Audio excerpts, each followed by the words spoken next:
তুমি আবার রান্নাঘর থেকে চিৎকার করছো কেন? 7 সালে টিভি নিয়ে বসে তো আমি কি করবো? তুমি তো উঠিয়ে দিলে, চাও দিচ্ছ না এখন। আমাকে জিনিসগুলো বলো, আমি নিয়ে আসছি। আমি কি আনবো না একবারও বলেছি?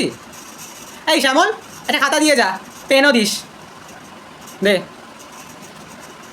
কালি পড়ছে না, কি পেন দিচ্ছিস তুই?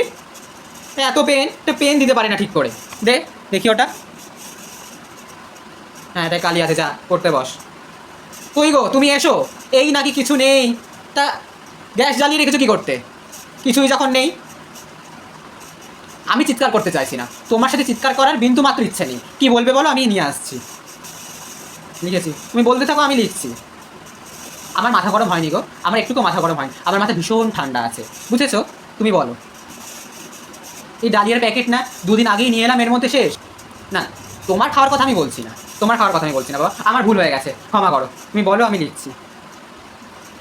ও কি, তুমি আবার ওই দিক থেকে চললে কোথায়? আমি কি খাতাটা নিয়ে তোমার পেছন পেছন ছুটবো?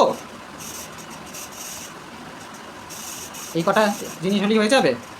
ঠিক আছে, তাহলে আমি নিয়ে আসছি। হ্যাঁ, আচ্ছা ঠিক আছে, নিয়ে আসবো। চুলের কলম।